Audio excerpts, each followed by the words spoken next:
Good morning Year 8 and welcome to today's maths lesson. Let's start off with a quick starter, shall we? In your light blue books, can you find 10% of 80 for me? Can you solve the equation 3x plus 1 equals 10, so work out what x is? And can you list the integer values that satisfy the inequality 2 less than or equal to less than x less than or equal to 5? Pause the video and have a go at those questions in your light blue books for a couple of minutes now, please. Okay, to find 10% of 80, we need to do 80 divided by 10. 80 divided by 10 gives me 8. Moving on to a bit of algebra, I've got 3x plus 1 equals 10. My first step to solving this equation is I'm going to subtract 1 from both sides, which just leaves me with 3x on this side, and 10 take away 1 gives me 9. I then need to divide by 3 to work out what x is. This leaves me with x is equal to 3. And finally, I was looking for the integer values for this inequality. We know that x has got to be bigger than 2, but it can't include 2 because we haven't got that equal sign.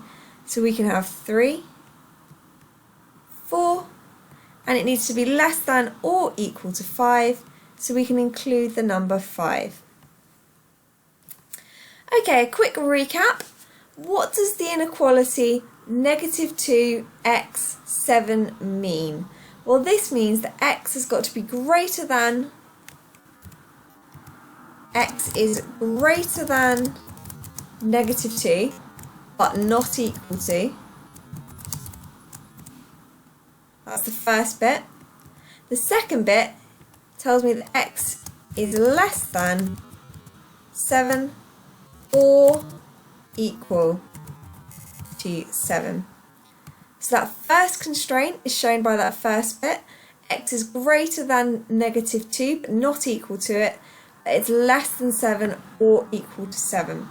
So which integers are included? We need to go for numbers that are greater than negative 2 but not 2. So we could have negative 1. We could have 0. We could have 1, 2, 3, 4, 5, 6. Alicia, can we have 7? Yes, we can have 7 because it could be equal to 7. When we're talking about non-integers, this means any decimal numbers, any fractions within there. So we can go all the way down to negative 1.999999999, because that's a non-integer that's not quite as small as negative 2. And we can all go all the way up to 6.9999999. And all the values in between, so every single decimal or fraction in between those numbers would be included.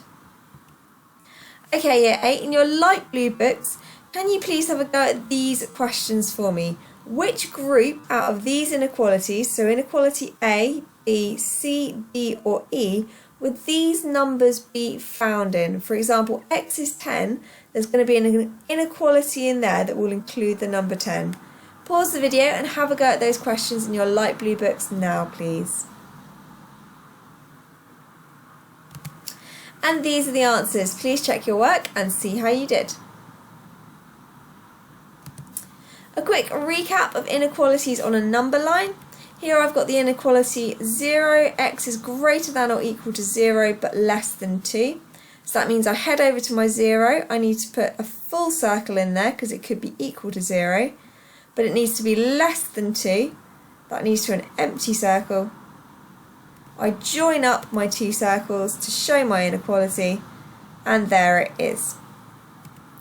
For the second one, I've got that x is greater than or equal to negative 2. So Theo, is that going to be a filled in circle or an empty circle? A filled in circle, exactly, because it could include negative 2. I know that x is less than 5, so Alicia, am I going to include the number 5? No, so it's going to be an empty circle. I want to join these two up, and there's my inequality. Over to Year 8. In your light blue books, can you tell me, is each of these inequalities represented on the number line true or false? Pause the video and have a go at those questions now, please. This should take you about 5 to 10 minutes. And these are the answers. Please check your work and see how you did. Next set of questions for me. Please pause the video for 5 minutes and have a go at these ones. Are they true or false? Is that inequality on the number line represented by the inequality above? Pause the video and have a go at those now, please. And these are the answers. Please check your work and see how you did. So we've got a different type of question now. I've got two inequalities here. I've got that x is greater than 2 or x is less than or equal to -3. We're going to approach it in the same way.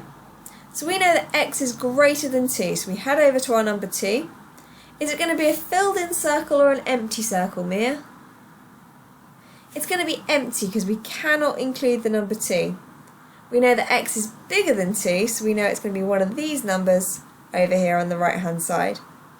We've also got that x is less than or equal to -3. So we head over to our -3. This time it could be equal, so it's a filled in circle. And we know that x is less than or equal to -3, so we've got an arrow going this way. So slightly differently, we've now got two separate inequalities shown by arrows. And sometimes you're going to get questions that look like this, and you need to look out for them. Over to you. In your dark blue books, can you show me this example for me? Pause the video for a couple of minutes and have a go at that now, please. Right, let's take a look. We've got x is less than or equal to -2.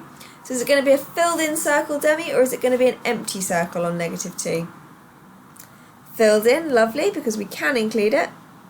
We know that x is less than or equal to -2, so the arrow points this way. Or we've got x is greater than or equal to 3. So is it going to be a filled or an empty circle, Libby, on 3? It's going to be filled, brilliant. And we're going with x is greater than 3, so the arrow heads this way.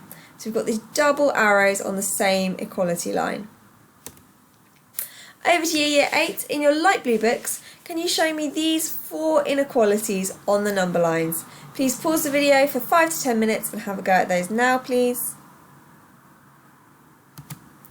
And these are the answers I was looking for. Please check your work and see how you did. Right, we're going to recap and have a look at some of these puzzles, okay? So first question says x is an integer, -7 is less than or equal to x is less than 9. Can you work out the largest possible value of x squared? I've given you a hint. If I could include the number -6, which obviously I can't, x squared would be 36. If I could include the number 5, x squared would be 25. Which of those is going to give me the largest possible value of x squared? So I can include -6 and x squared is 36, but those aren't the answers. But there's some examples you could have. And for part B, I've got y as an integer, work out the smallest possible value of y cubed. So y could be -2 using this inequality, and y cubed would therefore be -2 times -2 times -2, which is -8. Or y could be 1, and y cubed would be 1 times 1 times 1, which would give me 1. I need the smallest possible value of y cubed. Have a go at those questions, pause the video for a couple of minutes, and have a go at them now. And these are the answers I was looking for. If x is 8, x squared would be 64, and that's the biggest possible value of x squared we can get.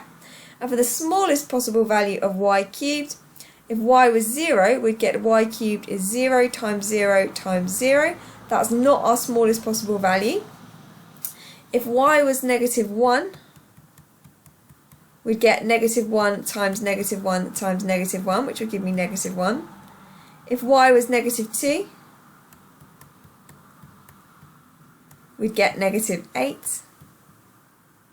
But the smallest value would be if y is -3, which would give me -3 times -3 gives me 9, times -3, which would give me -27. Well done if you got that right. Next puzzle for you. X and y are integers, x is less than 8 and y is less than or equal to -4. What's the greatest possible value of x take away y?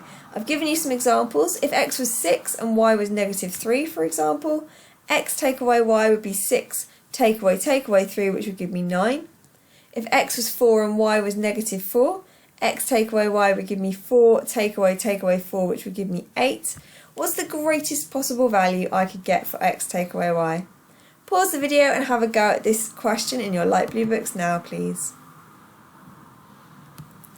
And here's the answer I was looking for. If x was 7 and y was negative 4, 7 take away negative 4 would give me 11, and that was my greatest possible value. Right, we're going to do a quick recap on how to solve an equation.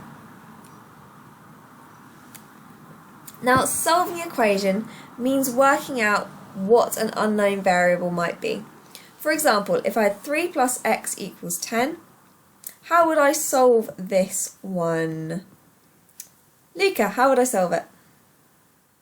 Subtract 3 from both sides, very wise, which would tell me that x is equal to 7. For the one below, I've got x take away 7 equals 18. I want to get x on its own. What do I need to do this time, Vicky? Add 7, perfect. Adding 7 to both sides tells me that x is equal to 25. Over to you, Year 8, in your light blue book. Can you have a go at these two questions for me? Pause the video for a minute and have a go at those now, please.